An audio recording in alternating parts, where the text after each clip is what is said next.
now. Ready? Test. Kaya. Thank you, everybody. We acknowledge that we meet on the land of the Whadjuk Noongar Boodja. We acknowledge the rightful custodians of this land. Never ceded, always will be, Aboriginal land. I'm Leonie from Stop AUKUS. Stop AUKUS is the pain in the butt, not only for Australia and parts of our region, but also for WA. We stand for a nuclear-free and peaceful Indo-Pacific. We don't want to see more nuclear submarines, especially on rotation and US ones here at HMAS Stirling. Originally set up as part of the war, the drive to war on China and to support US hegemony in the Indo-Pacific. AUKUS threatens our defence sovereignty, puts us, our community and our environment at risk. Latest polls shows support for AUKUS has dropped to 41%, but still our government defiantly and arrogantly refuses to hold an inquiry or a review. We'll hear from various folk on a few key messages and make some noise. First up though, let's get it going. This is not a police state. We have the right to demonstrate. This is not a police state. We have the right to demonstrate. This is not a police state. We have the right to demonstrate. This is not a police state. We have the right to demonstrate. Thank you. Thank you. Okay, one other. Money for schools, housing and health, not for weapons and AUKUS stealth. Money for schools, housing and health, not for weapons and AUKUS stealth. Money for schools, housing and health, not for weapons and AUKUS stealth. Okay, I'd like to hand over to Barry. Barry, floating about. All right, let's move on. We'll come back to that one. The nuclear aspect of AUKUS, of course, is one of our prime concerns, so I'll hand over to Nuclear Free, please, to make a comment concerning reactors and waste.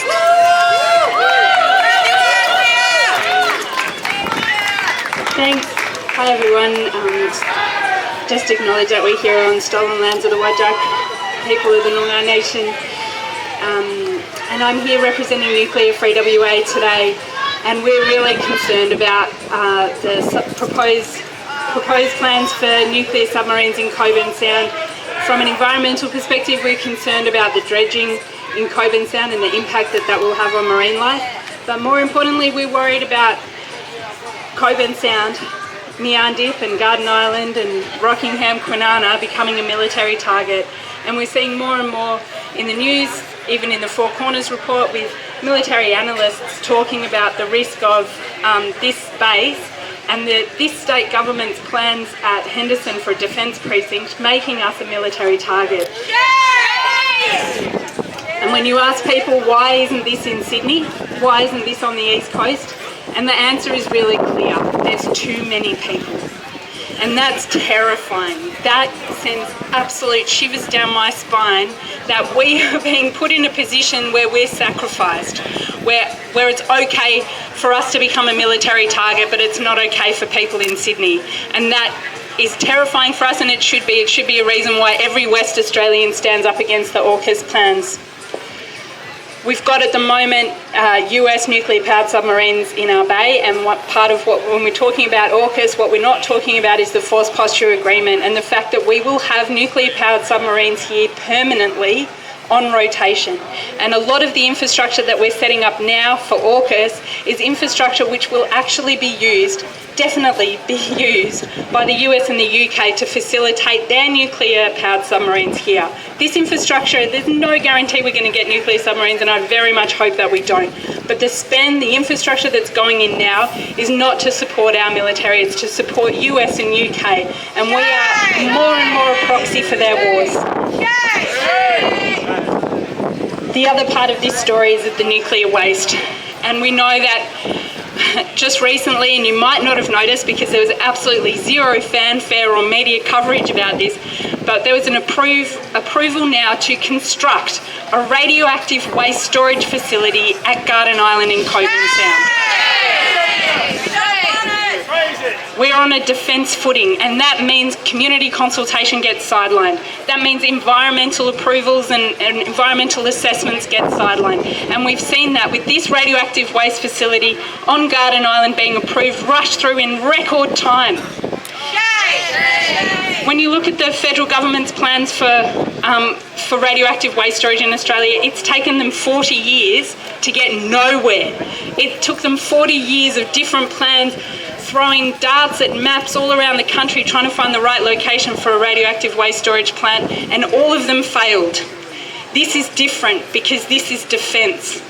And we're seeing that now also with the regulation of this facility. It's not being regulated by the Australian Radiation Protection and Safety Agency.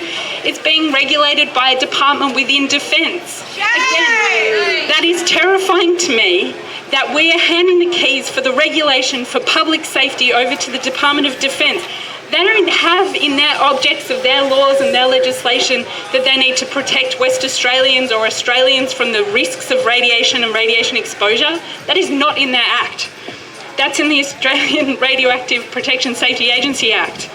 These people are here to protect, whatever is in the national interest, and I'd like to see how they explain how tying the US to us and us being a proxy for the US in the Southern Hemisphere is in our national interest.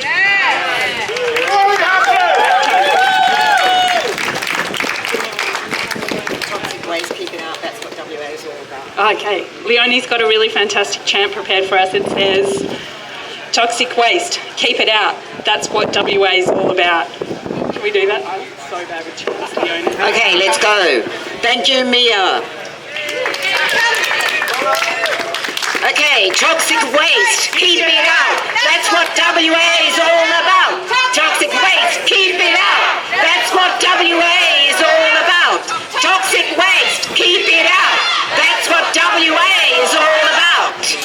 Okay, that should get the message across. And the next one, no nuke subs, no nuke waste, no nuke subs, no nuke waste, no nuke subs, no nuke waste, no nuke subs, no nuke waste. No nuke subs, no nuke waste. Thank you, thank you. Okay, let's look at the WA government and what they're getting up to. The AUKUS creep happily is dream defence state. So I'd like to call on Felicity, former Greens candidate, environmental campaigner, and member of Stop AUKUS. Thank you, Felicity. Take it away.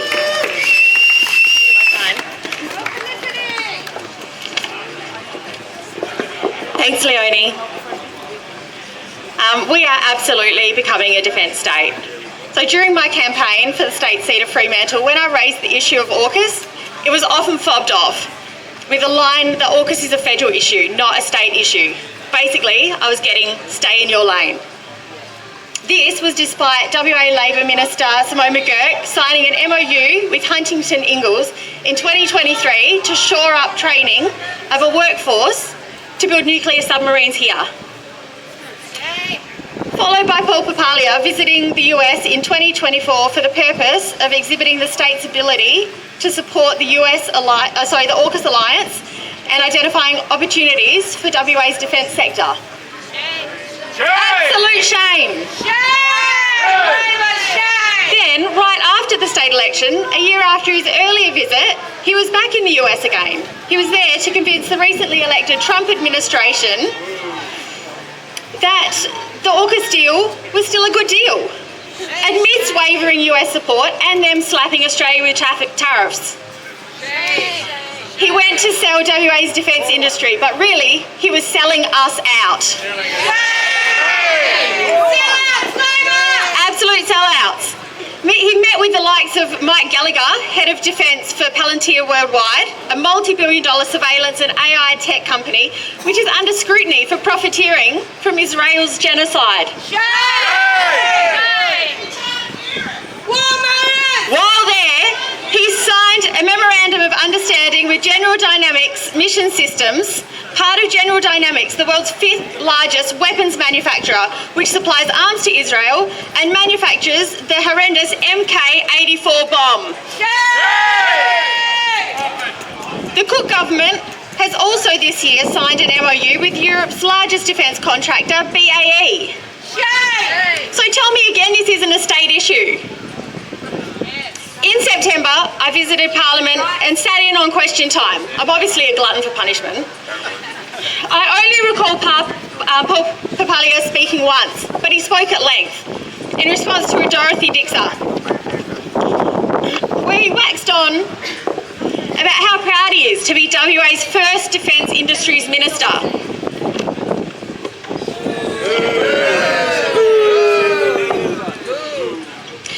And how pleased he is with himself that Perth is hosting the Indian Ocean's Defence and Security Conference next year, as well as the Land Forces Weapons Expo, the first time ever to be held in WA. Really talking up his plan for WA to be a defence state. And since then, the Cook government has announced a plan to create WA's first standalone defence agency, Defence West. It's exactly what it is, with a goal to see WA's defence sector grow into the state's second largest industry. Were we asked if this is an industry we want our taxes propping up? No. Do we want it? No. But just like the rest of the AUKUS deal, it's been foisted upon us. Papalia has asserted that the AUKUS will bring tens of billions of dollars of value into the WA economy. What an absolute furphy. It's going to cost WA taxpayers tens of billions of dollars. And the strain on infrastructure caused by an influx of thousands of US personnel can hardly be packaged as value. There is so much more that I could say on this, but we do have other speakers. I'm going to hand back to Leonie. Thank you, Felicity. Okay. It's really good, and we're really, really thankful to have voices for climate here. So, please, let's go away with people going to rise just for a short break.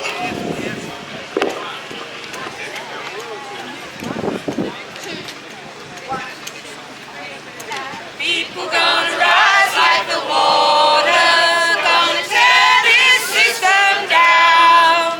Hear the voices of my great-granddaughter say no nukes in the sound. People gonna rise like the water, gonna free society now. Hear the voices of your great-granddaughter, don't dump your waste in our ground. People are rising like the water, gonna face this process now. Hear the voices of our ancestors say no nukes in climate sound. People gonna rise like the water, gonna tear this system down. Hear the voices of your great-granddaughter say no nukes in the sound. People gonna rise like the water, gonna free society now. Hear the voices of your great-granddaughter, don't dump your waste in the sound. People are rising like the water, gonna face this crisis now. Hear the voices of our ancestors say no nukes in climate sound.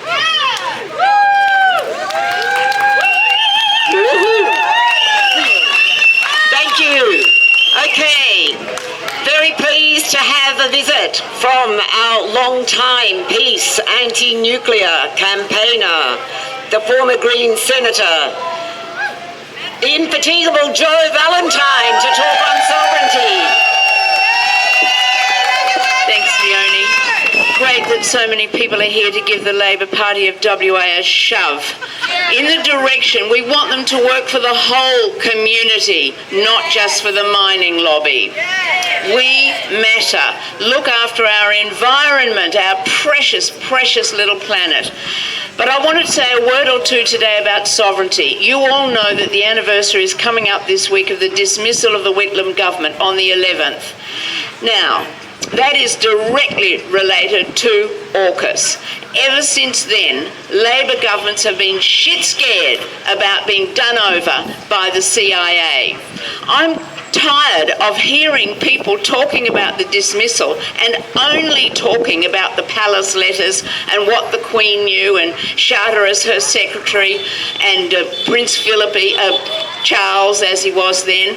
Of course they knew what was going on, and Kerr deliberately withheld information from the Prime Minister which he had no business in doing. But alongside that, there was a much bigger issue, and the much bigger issue was that the CIA was involved. Christopher Boyce, an operative at Pine Gap at that time, wrote, "If you think what they're doing in Chile," remember Chile, there'd been a coup in 1972, he said, "if you think that's bad, look at what they're doing in Australia." We were interfered with big time. When President Carter was in the White House, he sent Christopher Warren, his Secretary of State, to talk with Australian government top officials. He wasn't here himself, but I'm quoting from what Christopher Warren said to our government on behalf of President Carter. He said, "Never again will the United States interfere with Australia's democracy." Now that word "again" is telling. He was admitting that the United States had been involved in the behind-the-scenes play. Gough Whitlam, the very day of the dismissal, was due to make a speech in Parliament House after question time about Pine Gap. He realised what Pine Gap was up to. He thought that this was not good for the world and certainly not good for Australian sovereignty. He was about to make a speech saying that needs to go. Now, can you imagine the timing of all of this was crucial? People need to understand that the CIA was directly involved in getting rid of Gough Whitlam. And ever since then, I think that subsequent Labor governments have been terrified that the same kind of influence could be brought to bear again in our country. Now, do we want that? No. We should be a sovereign nation. Sovereignty, well, it's gone, actually, and it got worse and worse in the days of Julia Gillard when Barack Obama announced, no consultation, that there would be US Marines in Darwin. Ever since then, 2011, it's got worse and worse and worse. The Force Posture Agreement organised by the Abbott government gives the US military unfettered access, and that's a quote, unfettered access from certain Australian military establishments. The list is long. It is shameful. It is absolutely shameful. But we have government after government after government fearful of the United States and what it can do to our precious country. That is why the government is so insistent, despite all the opinion polls saying support for AUKUS is down the gurgler. They're saying, oh, we're going to hang on to that. They will never admit that they've made a huge mistake, because from their point of view, they have made a careful decision so that we won't be interfered with or toppled again by the CIA working for the United States government. It is shameful.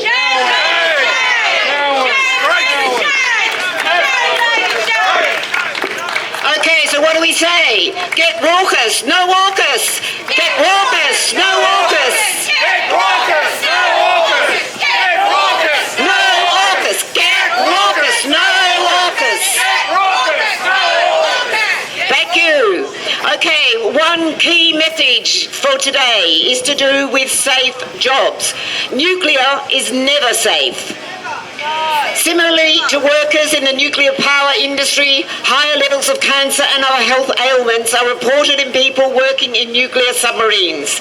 The government doesn't want us to know, nor does the UK government. That's why researcher Tim Dear-Jones has been virtually gagged. But as we say, nuclear is never safe. Now we have also the sellout regarding the critical minerals, the processing of which raises enormous further worker health risks. Another negative impact of AUKUS down in Rockingham especially, only 4 to 5 kilometres across the way from HMAS Stirling. First it was 700, then 1,000. Now 1,200 expect to rise to 1,400 US submariners, support personnel and their families, placing people's stress on housing, traffic, roads, schools, hospitals. And to talk more about all of those social needs, I call on the unbelievable, walking on a stick now, Patrina Hartley.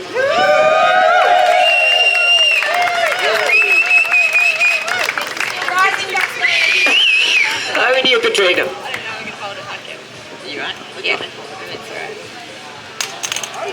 Kyle Mob, I actually had to write something down. It was going to be quick off the cuff comments, but we've had to tap someone else's. Shame Roger Cook!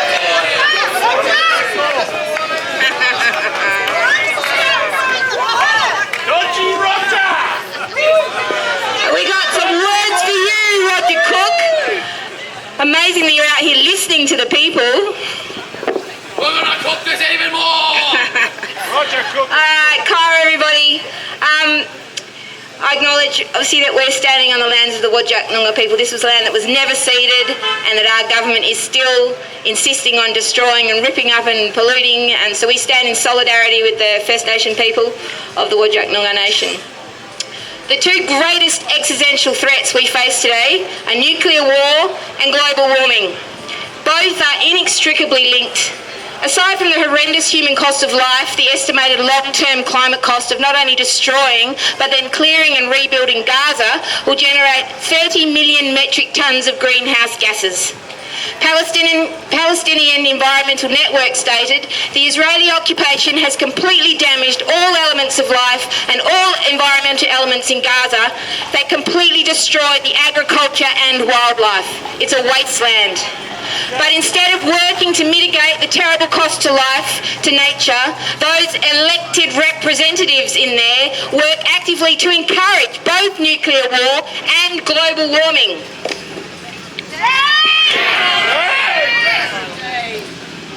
Shame on the government! Yeah. Weapons deals with Israel, massive polluting carbon bomb of the Northwest Shelf, and now fucking AUKUS. Australia has the wealth, the resources, the knowledge to work to become that mythical lucky country where everyone has a home, a decent standard of living and clean air to breathe, water to drink. But not while we have a government so captured by the fossil fuel industry dollar, this ridiculous alliance with the US defence industry, that they have turned our place of democracy into their own private corporation of weapons dealers and fossil fuel lobbyists. WA State Labor have lost touch with the people. They've not been listening for a long time.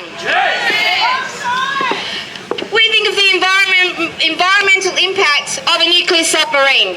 Radioactive pollution of marine and coastal environment, the wildlife, the risk of radioactive doses to the population, the risk of collisions with public vessels. You have to wonder, could we not be putting that 360 billion money to better use? To ease the housing crisis, perhaps? The AUKUS deal is only going to exacerbate the housing crisis, as Leonie said. With the anticipated influx of workers for submarine construction and maintenance will increase pressure on an already tight housing supply, driving up prices and worsening rent affordability. And though Lib Labor kindly rammed through a bill in July allowing the Defence Housing Authority to build homes for an estimated 1,000 US troops to be stationed here, their efforts to build more homes for the Australian families waiting years on public housing has been woefully inadequate.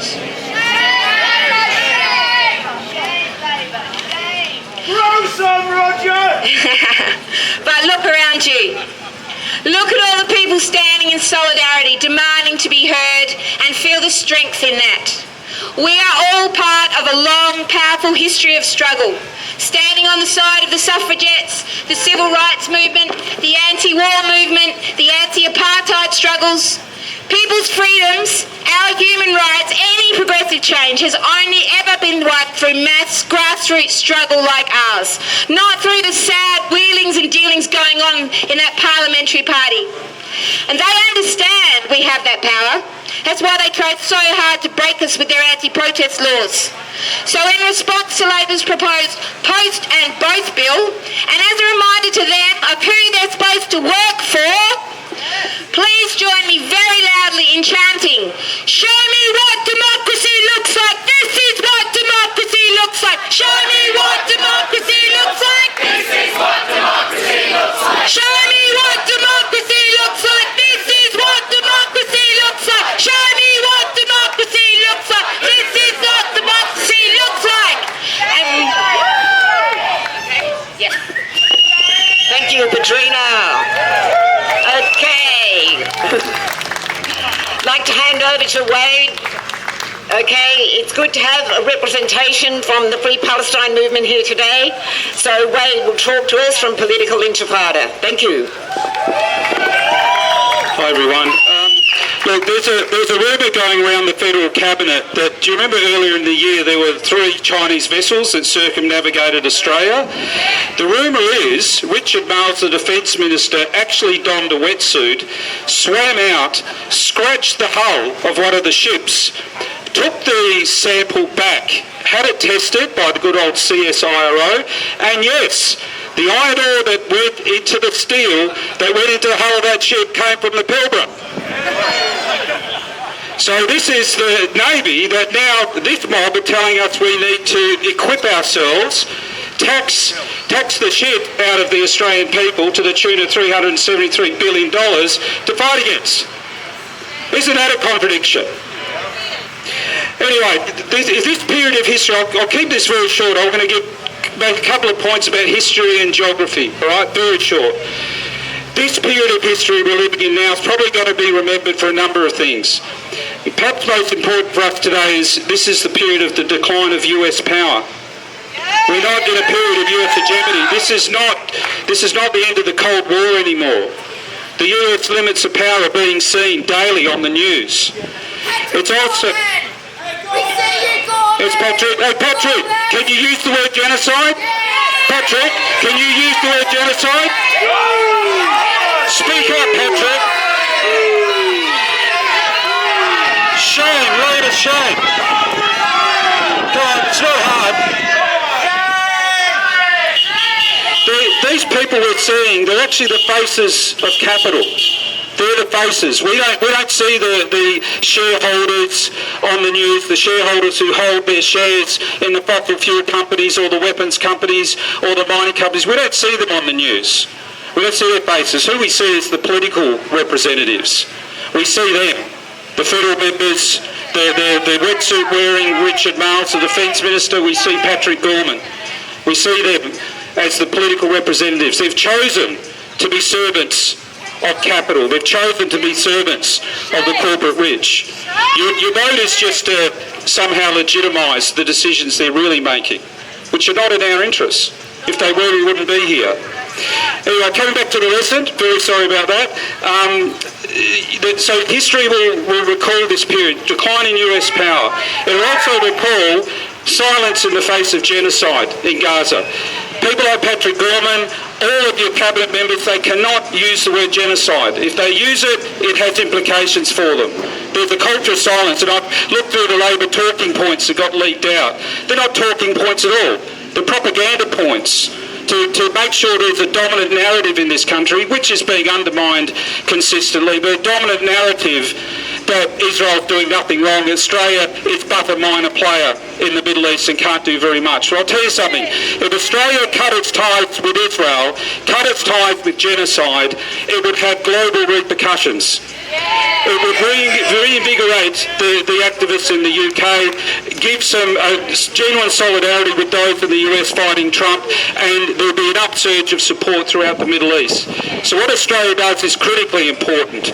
And Australia, to take up some of the other issues today, was to ban fracking. That would give support to the activists in the US who face these same issues as well. I'll move on just to another issue, which is the geography. If you think that you will recall that the World Zionist movement, before the creation of the State of Israel, was picking several locations potentially for Israel, which included places in South America and Africa. Now just think about this. Would US support for Israel be as great had Israel been located well away from the oil fields of the Middle East? Right? And the Zionists knew this very well. This is why they looked to the support of the big powers. Before the Second World War, the United Kingdom. After the Second World War, the United States. And hey, that sounds familiar. Who does Australia look to? The Australian corporate rich look to for their security interests. Before World War II, it was the UK. After World War II, the United States. And what can Australia offer? Well, we offer geography. We've given them Pine Gap. We offer troops to give legitimacy, Korea, Vietnam, Afghanistan, Iraq, and I bet Australia will participate in the International Stabilisation Force into Gaza if it gets half a chance. So this period will be the silence in the face of genocide. They will not use the word genocide. And that silence, the failure to use the word genocide, enables the very process of genocide that we're seeing. So I've been asked to end on a chant, and I'm going to start, it's a bit different. What do we want? Cut ties with genocide. When do we want it? Now. And that means just cut ties with genocide. We just cut the ties. But until Australia cuts ties with Israel, Australia's playing a role in this genocide. So here we go. What do we want? Cut ties with genocide. When do we want it? Now. What do we want? Cut ties with genocide. When do we want it? Now. What do we want? Cut ties with genocide. When do we want it? Now. Thank you. Thank you, Wade. Okay, another key message for us today is to get defence and weapons companies out of schools. It's been an insidious movement for some years. And to talk to you about that, I'd like to hand over to a wonderful human being, a teacher, a member for Palestine, a member for Socialist Alliance, and for Stop AUKUS, Josh, last but never last. Okay. I always start, just a few words, but I always start, I am training to be a teacher. I've been, just finished a prac. It's only a couple of kilometres away from the kind of epicentre of weapons manufacturing in Munster and Henderson. But international arms dealers have infiltrated our science and STEM education systems. Weapons companies featuring in UN war crimes communiques like BAE supply weapons in the genocide in Palestine and use those weapons to blow up schools and target children. BAE Science Outreach Program, shame. BAE's Science Outreach Program, Beacon, targets children in years 4 to 6 with school presentations and boot camps. Disgrace! Putting our children in contact with predators who also target children overseas. Shame. I've seen lessons programs branded with BAE, encouraging, really targeting year 1s, year 2s to drop a message on, using a parachute, drop a message on the witch's house. It's not very well coded, but this is all branded with by a missiles manufacturer. So, Queensland, New South Wales and Victoria have changed their policies to recognise that companies that make weapons are not appropriate partners for schools. What have the WA government done? Nada, nothing. Shame. Selling out our children. We are calling on the Minister for Education, Sabine Winton, to follow other states as a minimum and then ban international arms dealers from our schools. So I've just got a little chat to finish on. Hey, Sir Bean, your weapons are obscene. Training up our children to crew a submarine. Hey, Sir Bean, your weapons are obscene. Training up our children to crew a submarine. I said, hey, Sir Bean, your weapons are obscene. Training up our children to crew a submarine. Hey, Sir Bean, your weapons are obscene. Training up our children to crew a submarine. Thank you. Okay, thank you. And now we'll hear a bit more, another number from Voices for Climate. Thank you.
Amazing. Thank you guys so much.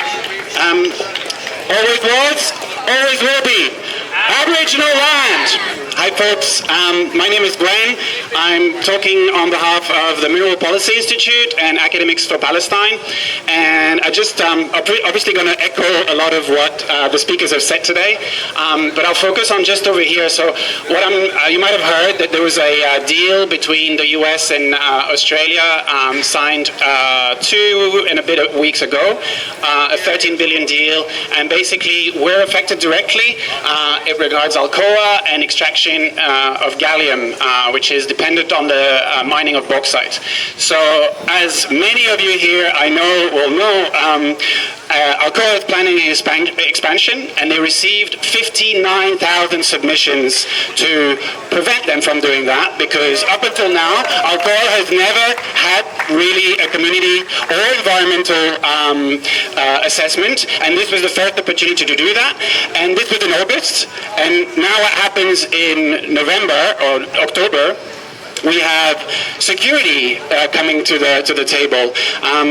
Basically, we know very well that Trump is not interested at all in renewables, so they've given up on the greenwashing, and they're taking up the security washing. They need gallium for their weapons and for all sorts of other things, but basically we're going to be seeing a lot more fast tracking, which we're seeing here with the State Development Bill in New South Wales, as well with Chris Minns, and also federally with Murray Watt's environmental protection reform. And so what we're seeing is a change in the narrative, how they're trying to fast track and push through their expansions and more mining, and we need to say no.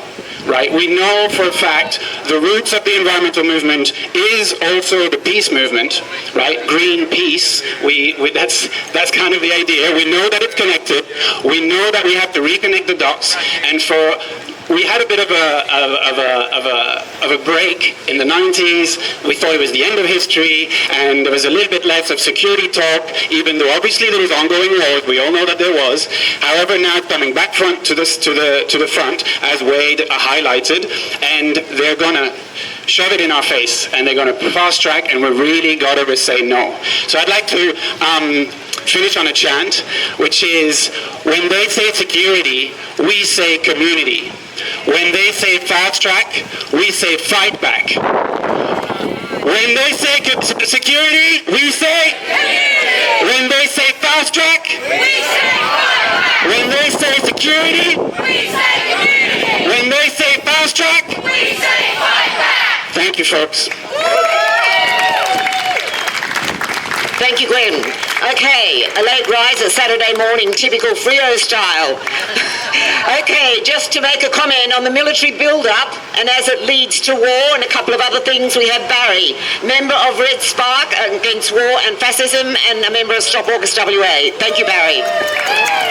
Friends, if you want peace, you have to prepare for war. How much have you heard of that crap in the last couple of years? If you want peace, you have to prepare for war. And so right now we have Australian military forces patrolling the coastline of China in defence of freedom of navigation on the high seas. And that's in line with the UN Covenant on the International Law of the Sea, which is absolutely marvellous, because you can see with your own two eyes what happens when nations violate the international law of the sea and the right to navigation on the high seas. You see it in the Caribbean Ocean right now as the United States prepares for peace with Venezuela. The United States is slaughtering people on the high seas. It is murdering people on the high seas. And do we hear any ALP leader, anyone from any level of government in our country, pointing out that it's the United States that's violating the International Covenant of the Law of the Sea? No. We have to cut through all of this garbage, and the message is very, very simple. China is not an enemy. US is not a friend. Stop AUKUS now. So please join with me in this. China is not an enemy. US is not a friend. Stop AUKUS now. China is not an enemy. US is not a friend. Stop AUKUS now. China is not an enemy. US is not a friend. Stop AUKUS now. Thank you very much. Okay, thank you, Barry. And how do we do that? Okay, our key campaign at the moment is to cancel AUKUS. To cancel AUKUS and the FPA. It's a call, there's a barcode here. Please, if you haven't signed it before you leave today, please do. There's also some flyers that you can take. It's really important to cancel both. Just cancelling AUKUS on its own is useless. The rotations of the US subs and ongoing forward posturing from HMAS Sterling occurs under precisely the fourth posture agreement with the United States, similarly to what's going on disgracefully up north with the B-52s and the use of the US of our air bases.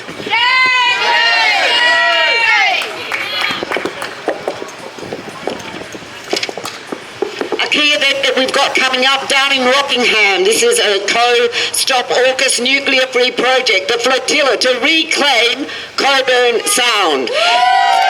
For recreation and for fishing. There'll be flyers handed around in a minute. Please, if you can make it, fine. You don't have to be a kayaker or a paddleboarder. You can just be a swimmer, or you can come and just enjoy the day. Any support from up here, the Rockingham folk would greatly appreciate. After all, they're the ones that are bearing the brunt. Okay. I think we do a round-up chant to wind up, and then please, if folk can just stay for 4 or 5 minutes so we can get a really good group photo, really important. So what we say is, no AUKUS, no war. This is what we're fighting for. No AUKUS, no war. This is what we're fighting for. No AUKUS, no war. This is what we're fighting for. No war. This is what we're fighting for. No AUKUS, no war. This is what we're fighting for. No AUKUS, no war. This is what we're fighting for. Thank you. Thank you, everybody. No AUKUS, stop AUKUS. No AUKUS, stop AUKUS. No AUKUS, stop AUKUS. No AUKUS, stop AUKUS. No AUKUS, stop AUKUS. No AUKUS, stop AUKUS. No AUKUS, stop AUKUS. No AUKUS, stop AUKUS. No AUKUS, stop AUKUS. And look at the police joining us on. Which side are you on, man? Okay, you on top. Which side are you on? Which side are you on? Top. Which side are you on? Oh, the passport is touching the flag. You know what nuclear radiation is doing to the environment? Okay, thank you, everyone.